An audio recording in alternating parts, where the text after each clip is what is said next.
That's a lot of names. Hello all, my name is Alec and I'm doing a presentation on the fall of the Roman Republic. Alright,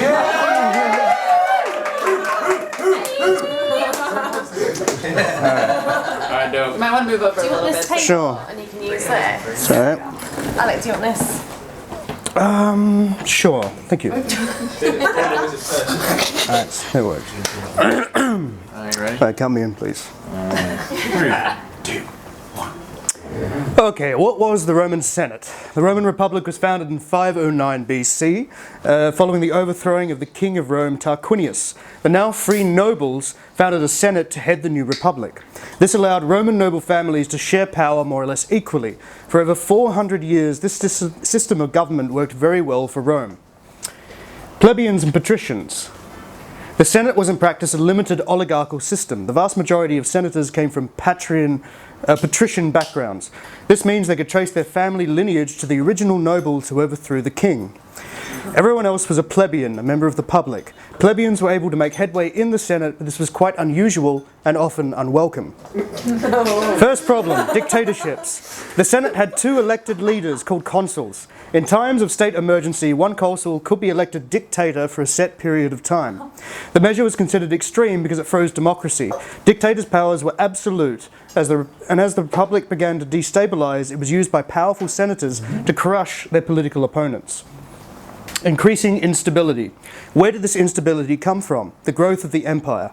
Julius Caesar became immensely rich when he conquered modern-day France. Being a famous and rich general meant that you could pay for games and festivals in order to win more votes. Politicians would buy gangs to interfere with their political rivals. This led to increasingly violent riots and rigged elections. Away from home. Not only were more warmongering generals like Julius Caesar now more famous and wealthy than normal politicians, but they ruled the lands they conquered with impunity, almost. The Roman democratic system was designed to work in one city, not across an empire. So when generals sailed to faraway lands and took them, they basically became local kings. They could levy their own taxes and spend it all on buying votes at home in Rome, increasing corruption. Corruption. Probably the major reason for the fall of the Republic. Roman legions were paid by their generals, not by the state. This meant that armies that went on campaign had to continue taking lands and riches to pay their own bills. Julius Caesar personally paid his troops when they took France, and this resulted in armies developing a cult of personality around their leaders. The triumvirate. The final century of the Republic saw huge instability caused by a minority of the senatorial class gaining access to huge wealth through military adventure. All of this culminated in the first triumvirate. The triumvirate was an agreement between the richest generals in Rome, Julius Caesar, Pompey the Great, and Marcus Crassus. They agreed to share power over the Senate peacefully between them. The agreement fails. The members of the triumvirate eventually turned on each other. This resulted in a colossal civil war between the 3 greatest generals of the age. As we know, Julius Caesar emerged as the victor of the civil war and became the most powerful man in Rome. As goes the famous parable, Caesar's ego got the better of him and he insulted the senatorial class by becoming a sort of unofficial populist dictator. On the Ides of March, in a desperate attempt to restore democratic order, dozens of senators fell on Caesar with daggers. They believed that by killing him, they could save Republican values. The magic is lost. The Senate, bled white by decades of bloody infighting and political backstabbing, announced that they had restored the Roman Republic by killing Caesar the tyrant. For a time, things returned to normal and there was peace in Rome. But by killing Caesar, they had effectively martyred him. The senators murdered him to protect themselves. Caesar was wildly popular with plebeian voters, and his example of forceful populist leadership had won them over. War weariness. The senators underestimated how war-weary the Roman people were. It had been a very unstable century, and Romans had decided enough was enough. They wished to trade their freedom for security.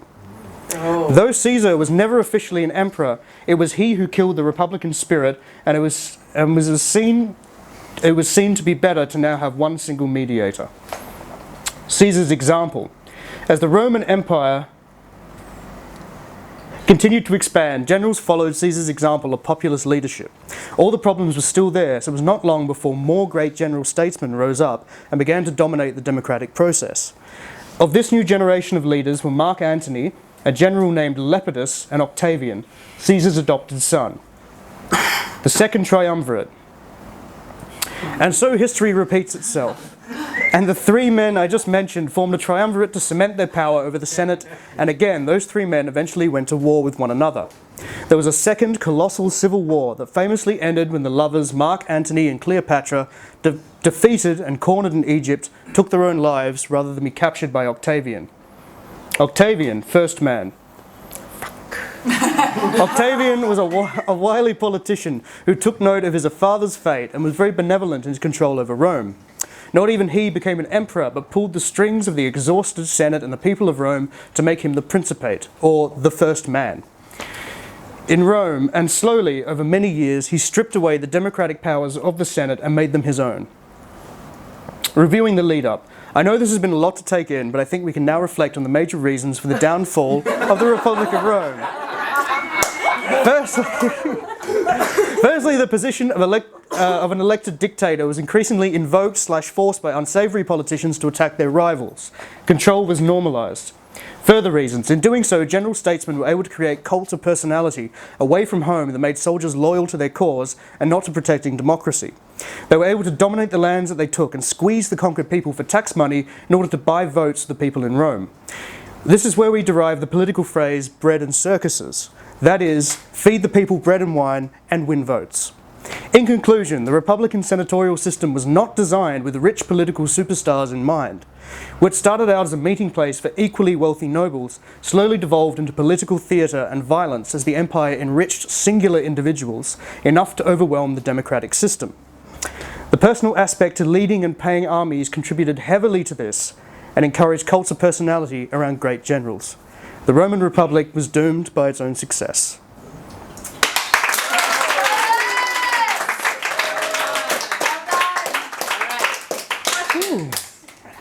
And they go there. Shores? Ignorance is the basis of my question. Throughout the 20th century, post-war, we saw women come to the forefront of politics, which is the suffragette movement. Were women ever allowed on the Senate of Rome? As far as I know, women were not allowed in the Senate. But that's not to say, that is interesting, I give that thought, because Rome was a hugely patriarchal society. But even within a patriarchal society, women can claim enormous power within that as mothers. And there were the Gracchus brothers, who were reformists who eventually murdered because they were came from a more plebeian background and got into the Senate and tried to pass.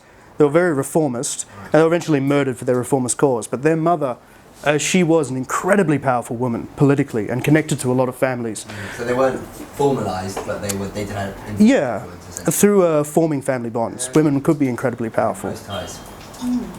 Yeah, I just have a question. You said it was a democracy. Was it more democratic than Athenian democracy? Because obviously that was based on a few citizens. That is a good question, because the Romans always took their cue from the Greeks and a lot of culture and philosophy.